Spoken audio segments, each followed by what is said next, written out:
Today we're going to be talking about 7 signs of self-sabotage. One of the things that helped me out most in life is when I quit blaming things outside of me for my problems. When I was sitting back talking about, the police, it's the police. Before that, it's the teachers and the principal. Before that, it was my mama and my granddaddy. It was always somebody I blamed for my issues and my problems. And true enough, I went through some stuff when I was a young kid, but none of it killed me. So to go through life with a handicap because I went through some stuff when I was a kid, and I'm going to use that as an excuse for the rest of my life to not show up for myself, doing an injustice to yourself, a disservice to yourself. Word of the day is self-oriented perfectionism.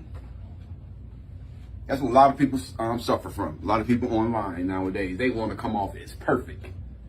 And you ain't gonna never be perfect.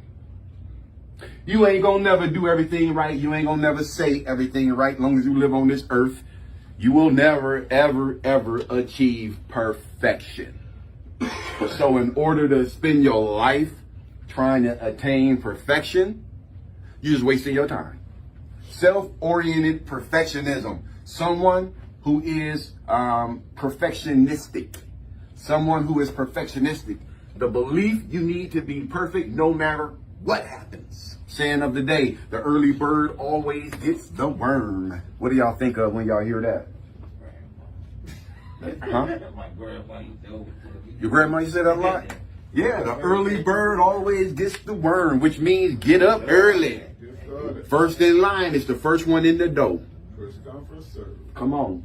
So, this talk is for educational purposes only and is not a substitute for professional advice, treatment, guidance, or diagnosis. If you or someone you know is experiencing a mental health crisis, substance use and abuse, or suicidal thoughts, dial 988. 988 is available 24/7 nationwide and staffed by trained crisis counselors who are just a text or a call away.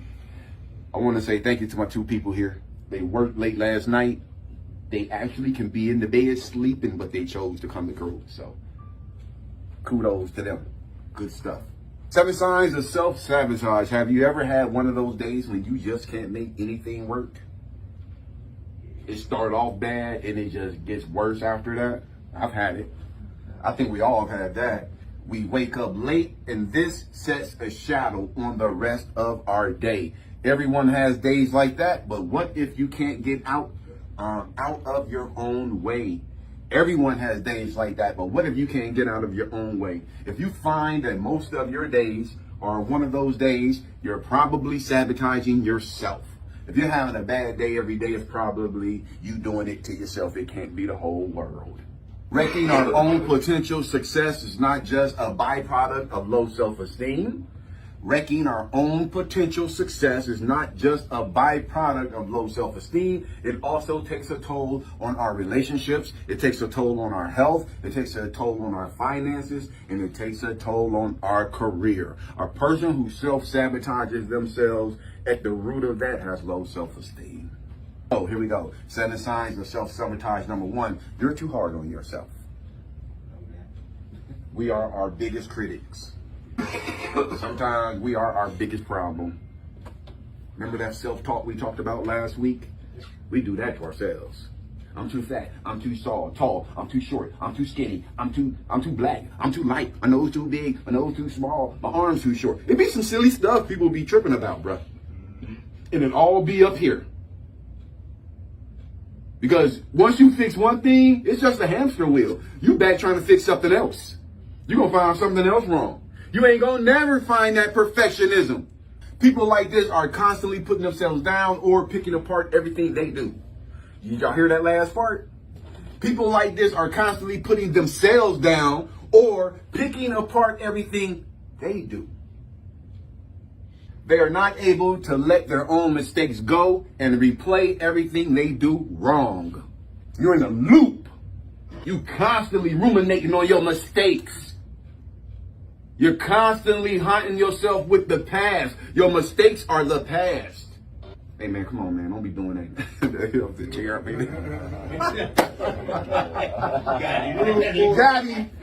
Got him. I had to do that. I'm sorry. I had to do it.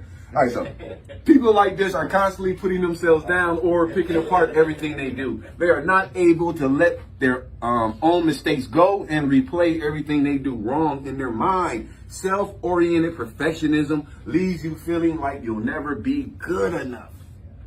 And then you start adding in all that other stuff you ruminate on. Look how old I am right now and I'm not where I want to be. Come on. That's enough. What I've been doing with all my life. I'm 30 and I ain't where I need to be. Lord have mercy. Life ain't gonna get better. I'm 40 and I haven't gotten it yet. I'm not rich yet. I don't have that mansion yet. I don't even have a woman in my life yet. I don't have a good relationship with my kids. What are all the things you think about that helps tear you down every day? Stuff that you can't even control. People like this are constantly putting themselves down or picking apart everything they do. They are not able to let their own mistakes go and replay everything they do wrong. Self-oriented perfectionism leaves you feeling like you'll never be good enough. This is because the end goal of perfection is unrealistic to attain. That's why you're on the hamster wheel, because you want to be perfect, but you ain't gonna never get it. That's why you feel so defeated, because you set the bar up here. I have to be perfect. See, what we talked about last week is self-esteem is small success. You go out there and get your ID. You go out there and get your learner's permit. You go out there and get you a food card. You go out there and apply for your birth. Those are little successes that help build on bigger success. That's how you lift your self-esteem, with small successes, and then it starts to snowball. I guarantee you that. This is because the end goal of perfection is unrealistic to obtain. Because sometimes when you're trying to get your life together, you're going to go for some job interviews and they're going to say no. And either you're going to sit back and complain and lick your wounds and cry, but what you need to be doing is saying, you know what, I'm getting closer. Because the fact that you went out there and walked into somebody's establishment and had a conversation with that person, that's a small success. Even if you get a no.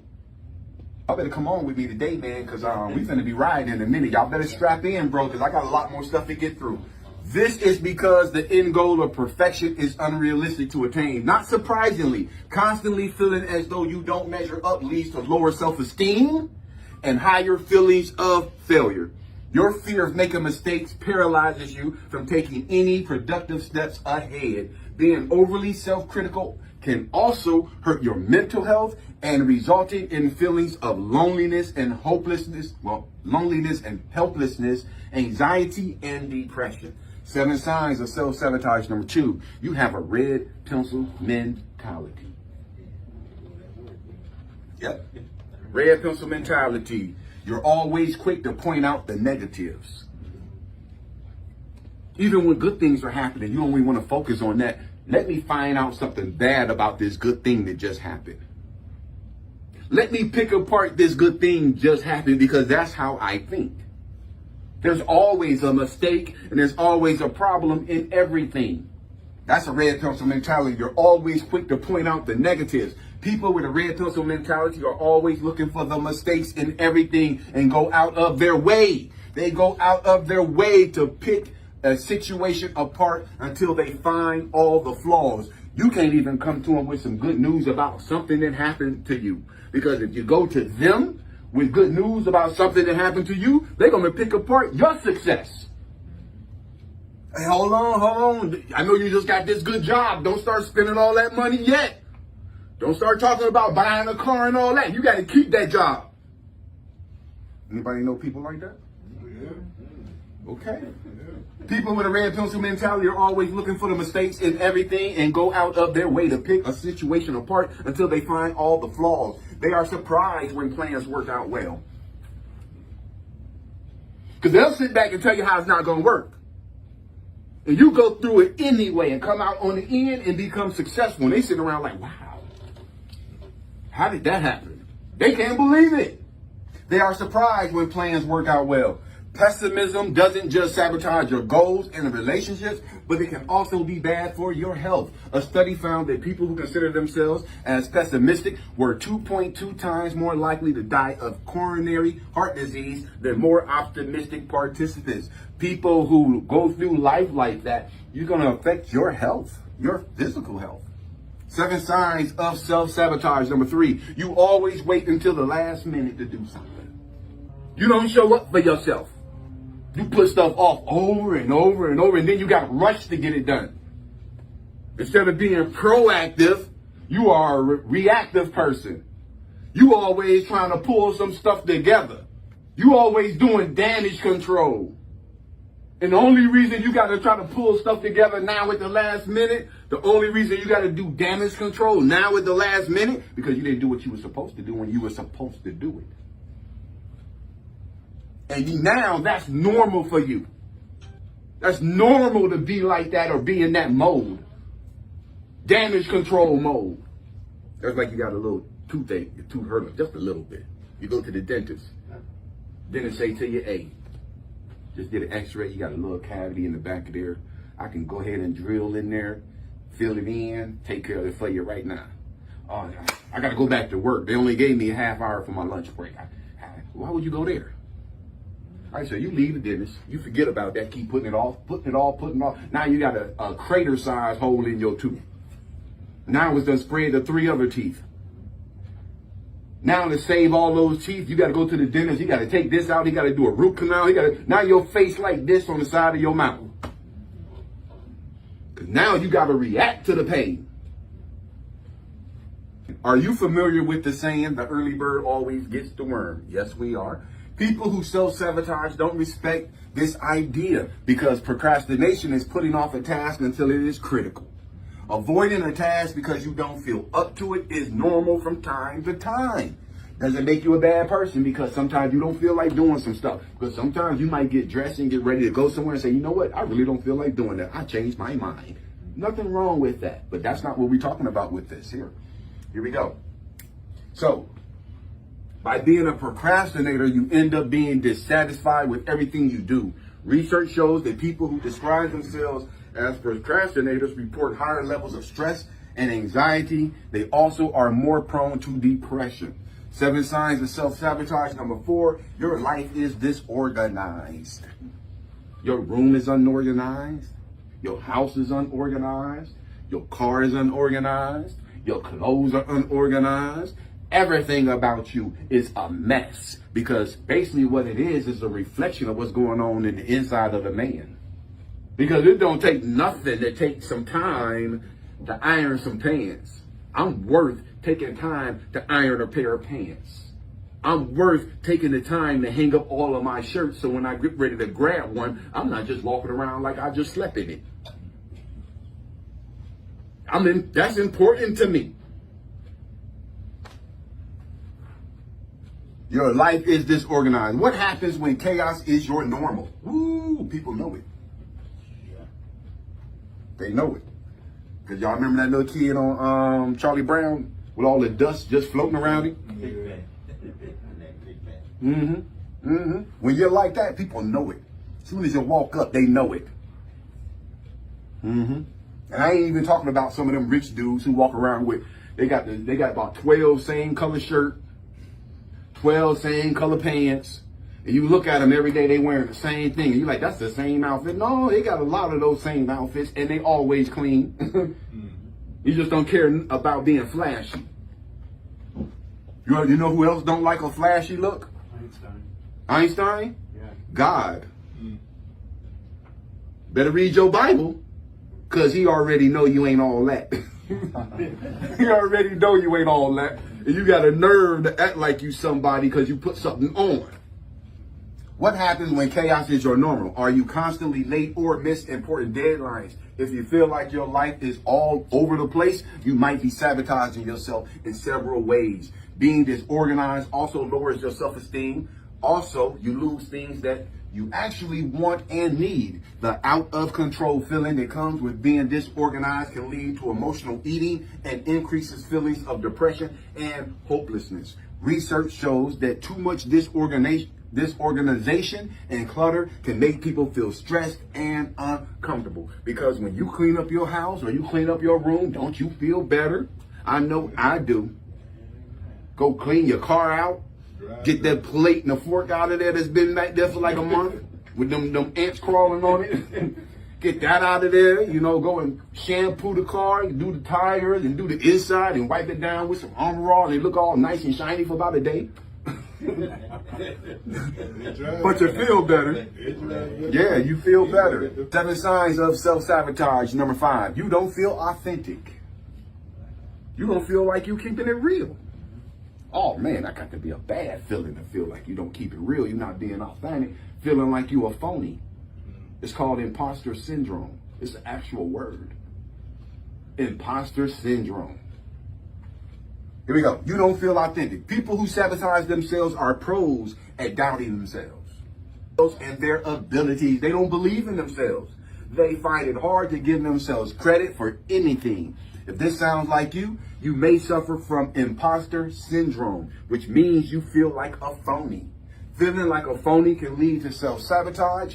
People who don't feel authentic don't try for jobs. They don't try for the promotions. They don't try to go out for roles. They don't try for relationships that they want. And they don't reach out to others because they often feel as if no one wants to hear what they have to say. They don't honor their own boundaries or speak up for themselves when others treat them badly. They often play it small because they feel like others are just putting up with them. Does that sound familiar? Yeah. Wow, that was a lot. 7 signs of self-sabotage. I hope some of y'all hearing this today. Because you got to get out your own way, bro. They don't honor their own boundaries or speak up for themselves when others treat them badly. They often play it small because they feel like others are just putting up with them. 7 signs of self-sabotage. Number 6, you have a habit of overdoing it. You're doing too much. And if you're doing too much, know what you probably should be doing? Concentrating on what you need to be doing for you. You have a habit of overdoing it. It turns out that constantly being messy and extra can take a toll on your mental health. Because if you stole me some money, if you stole money from me, if you lied on me, if you betrayed me, disrespected me, that's all it took for me to find out who you were. Thank you, God. Thank you. Now I can cut you out of my life. And I'm not even mad at you. Because it don't take nothing for me to move on without you. It turns out that constantly being messy and extra can take a toll on your mental health. Overcommitments lead to self-sabotage in a variety of ways. Taking on too much leads to not being able to finish everything you start. The feelings of the feelings of guilt and obligation associated with overcommitment make it difficult to speak up for yourself or set healthy boundaries. Overcommitment sets you up to constantly put yourself last, which just makes stress worse. 7 signs of self-sabotage, and the final one, you are burned out. You're burned out. Living in a constant state of stress and exhaustion can lead to what psychiatrists call burnout. Burnout feels like running in quicksand. The constant stress and exhaustion from burnout can lead to some serious self-sabotage like mental and physical illnesses, relationship troubles, and even hurt finances. Being burned out can hurt your finances because you end up calling off from work. All right, 7 signs of self-sabotage. Number 1, you're too hard on yourself is number 1. Number 2, you have a red pencil mentality. You're always looking for the mistakes. Number 3, you always wait until the last minute to do something. Number 4, your life is disorganized. How many people feel like that right now? It's better than it was. Way better than it was. So a lot of the stuff brought up in this kind of mentions how like the more stress you have and the more like these that build up, like the more you procrastinate, the more you do stuff like that. It reminds me of this phenomenon where you're in fight or flight, right? It's a natural response to your brain, but natural response to stress. Yeah, after a while of being in fight or flight so often, it just burns out where you're constantly in that state and you're just like numb to it all. And a lot of that can happen from experiencing these things and stuff like that. Good point, bro. Good point. The one, number 5, you don't feel authentic. I mean, I've had to deal with that from time to time. It feels like everybody else has their shit together with me. You try to fit in rather than appreciating yourself. Being here, it's helped me to learn to appreciate myself a lot more.